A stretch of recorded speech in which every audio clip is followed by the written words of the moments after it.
Galaxy S20 Fan Edition Unboxing première. Vous aimez les unboxings? Vous êtes au bon endroit. Salut, c'est Pierre de Phone Android et aujourd'hui on va parler du Galaxy S20 Fan Edition. Samsung vient de nous envoyer le téléphone. Il est tout neuf, on ne l'a pas ouvert, on va le découvrir avec vous, on va ouvrir la boîte, on va regarder ce qu'il y a un peu dedans. On va également voir les compromis qui ont été faits dans le téléphone et voir quelles nouveautés il apporte sur la gamme. Nous avons une boîte ici, la boîte qui renferme le fameux téléphone. C'est une boîte blanche qui tranche avec les boîtes noires des Samsung Galaxy habituellement présentées par Samsung, qui ont plutôt des boîtes noires. Donc là-dessus, on va pas s'éterniser, c'est une boîte blanche avec des petits primos sympas. C'est pour donner un petit côté un peu plus pop, un peu plus jeune, peut-être un petit peu moins sérieux, mais ça reste quand même, voilà, ça reste dans la même lignée. On remarque une chose très importante ici, que c'est un S20 FE, donc Fan Edition 5G. Donc là-dessus, c'est un petit truc à savoir. C'est un téléphone qui est vendu en plusieurs versions.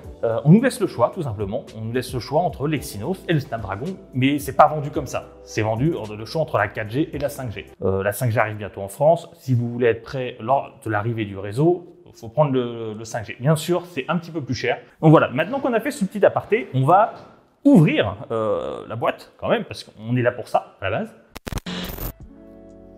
Hop! Et voici, donc on retrouve le fameux Samsung Galaxy S20 Fan Edition. Donc on le prend. Nous avons une version bleu nuit. Il faut savoir qu'il y a 6 coloris pour ce téléphone. Donc il y a du rouge, il y a du vert, il y a du lavande, il y a du blanc. Donc ça tranche un peu avec le noir du S20 ou le bronze gold qui avait été introduit avec le Note 20. On le regardera après. Pour l'instant, on va voir ce qu'il y a d'autre dans la boîte. Donc on enlève la petite languette et on voit bien évidemment le chargeur, boum, de 25 watts. Donc avec ça, vous pouvez charger votre téléphone en un peu plus d'1 heure. Ça détériore un petit peu la batterie, mais sur le long terme. Voilà, les téléphones, ça dure 2 jours grand maximum en termes de batterie. Donc c'est toujours pratique de pouvoir le recharger en 1 heure. Donc on découvre en même temps que vous, on ne sait pas ce qu'il y a dans la boîte et on voit qu'il y a bien entendu le câble d'1 mètre, forcément, pour charger votre téléphone et rien d'autre. Alors ça c'est intéressant parce que sur le Samsung Galaxy S20 et S20 Plus, et d'ailleurs aussi sur le Note et le Fold 2, Samsung fournit des écouteurs AKG compatibles avec USB Type C dans son téléphone. Ici, on n'en a pas. Donc si vous voulez écouter de la musique, vous avez soit votre casque Bluetooth, soit vous achetez des écouteurs avec compatibles USB Type C. Donc on va mettre tout ça de côté et on va regarder un petit peu ce que propose ce téléphone. Donc on va passer quand même... pas se mentir, au meilleur moment du test, c'est celui où on enlève le plastique. Alors, c'est toujours sympa. Donc, on peut le voir, il y a 2 films plastiques, forcément, un pour l'écran, un pour le dos, et on remarque qu'il y a un deuxième film plastique sur l'écran qui est censé protéger l'écran, donc celui-là, il ne s'enlève pas. Nous avons un téléphone avec un dos en plastique imitation aluminium. Ça va, alors, c'est pas un téléphone cheap, hein.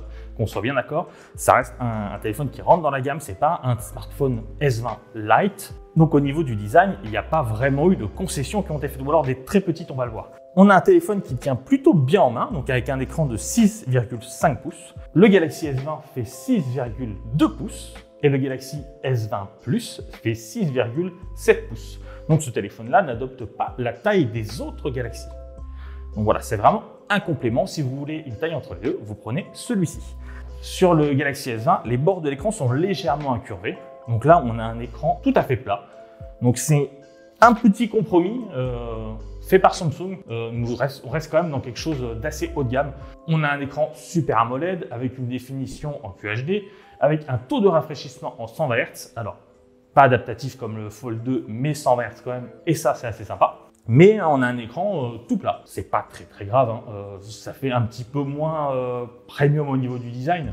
Mais comme on remarque en regardant les tranches, il n'y a pas de port jack, il y a juste un port USB Type C. Donc ça, c'est pas une surprise, hein. Samsung voilà, fait que du port USB Type C sur ses Galaxy S. C'est un téléphone d'assez bonne facture qui pèse 190 grammes. Donc pas très léger, pas très lourd non plus. On n'est pas au niveau de la finition d'un Fold 2, bien sûr, on n'est pas du tout dans le même segment. Après, c'est vrai qu'on a une version qui est quand même assez sombre, mais voilà, il existe d'autres coloris. Si vous le voulez en rouge, avec une finition qui fait un peu plus plastique, vous pouvez l'avoir. C'est là-dessus que Samsung a misé également. Donc, on remarque également le capteur. Donc, on reprend le design forcément instauré avec le Galaxy S20, avec ce capteur rectangulaire. Là, nous en avons 3. 2 capteurs de 12 mégapixels et un capteur de 8 mégapixels. Donc là encore, il y a un petit changement par rapport au S20 normal. puisque le S20 normal a un capteur grand angle de 64 mégapixels. Ici, c'est pas le cas. Donc si voilà, vous êtes un fanat de photos et que vous voulez absolument faire des magnifiques photos avec votre téléphone, prenez plutôt le S20. Sinon, vous prenez celui-ci. En vrai, ça va. Dernier point avant de l'allumer, on indiquera qu'il y a une batterie de 4500 mAh à l'intérieur. C'est plus que le Galaxy S20 qui a seulement une batterie de 4000 mAh. Par contre, c'est autant que le Galaxy S20 Plus qui lui a la même capacité. Donc là-dessus, ça peut être intéressant pour gagner un petit peu quelques heures d'autonomie, surtout si vous activez l'écran 100 Hz. On a le téléphone allumé, on vient de le démarrer, il est tout neuf. La première chose qui frappe, on va pas se mentir, ce sont les bords d'écran qui sont quand même assez épais. Donc je ne sais pas si ça se voit beaucoup sur la vidéo, mais on a quand même des bords de quelques millimètres assez disgracieux. Si on compare ça par exemple à un Galaxy S20 que nous avons en notre possession, on va voir que les bords d'écran sont quand même beaucoup plus fins et c'est quand même beaucoup plus agréable à l'œil. Ça fait pas très haut de gamme, quoi. C'est un petit peu dommage. Il faudra qu'on passe une sonde dessus, voir un petit peu ce qu'il vaut. Mais comme ça, à première vue, bon, c'est de l'AMOLED de Samsung, du Super AMOLED, pardon. Ça a l'air vraiment de qualité. On sent que les couleurs sont respectées. Voilà, après, bon, c'est un truc qu'il faudra un petit peu creuser. Donc, comme on remarque, on a Android 10 avec la surcouche One UI de Samsung. Cette surcouche apporte différentes choses intéressantes avec les applications de Samsung, bien évidemment. On a aussi le Galaxy Store de Samsung, les applications un peu Bixby, un peu fitness et compagnie. Donc ça, si vous l'utilisez ou non, ça c'est à vous de voir. Des fois, voilà, il faut mieux préciser que la suite de Google est présente. On sait ce que vaut la surcouche de Samsung, là-dessus, il n'y a pas de souci. Donc on voit ici que niveau application, bon, il y en a quelques-unes, il y a des applications préinstallées, on l'a dit, Google, il y a Spotify, il y a le Play Store, Facebook et compagnie, mais nous avons quand même très peu d'applications installées. On a également les applications de Microsoft avec LinkedIn, OneDrive, Outlook. Voilà, là c'est le strict minimum et c'est plutôt bien, c'est plutôt appréciable. Après, vous installez ce que vous voulez dessus. On va un petit peu le manipuler, on va un petit peu faire des tests dessus, on va regarder un petit peu ce que vaut l'appareil photo, on va regarder ce que vaut l'autonomie dans l'usage. Donc comme on a dit, à mon avis, il n'y aura pas de surprise là-dessus. On va regarder ce que ça vaut au niveau de la puissance. Là non plus, il ne devrait pas être trop y avoir de surprise. Les deux processeurs proposés, surtout le Snapdragon, qui est notre modèle, et un processeur très puissant qui se classe toujours sur le top des charts lors de nos benchmarks. Donc voilà, on va regarder un petit peu tout ça, on va un petit peu le disséquer, et puis on va vous livrer notre verdict très rapidement.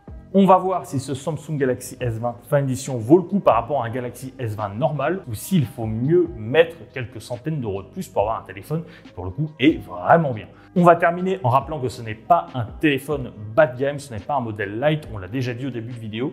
Donc ça reste un téléphone qui est quand même assez onéreux.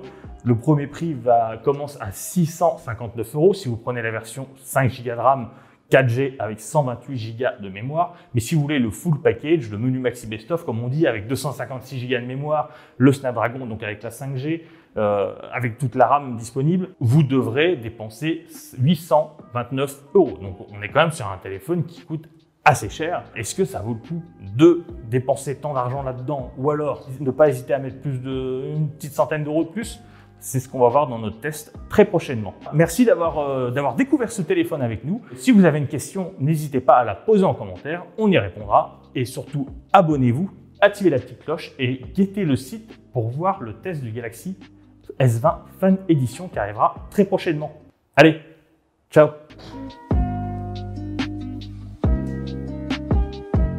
Ça va.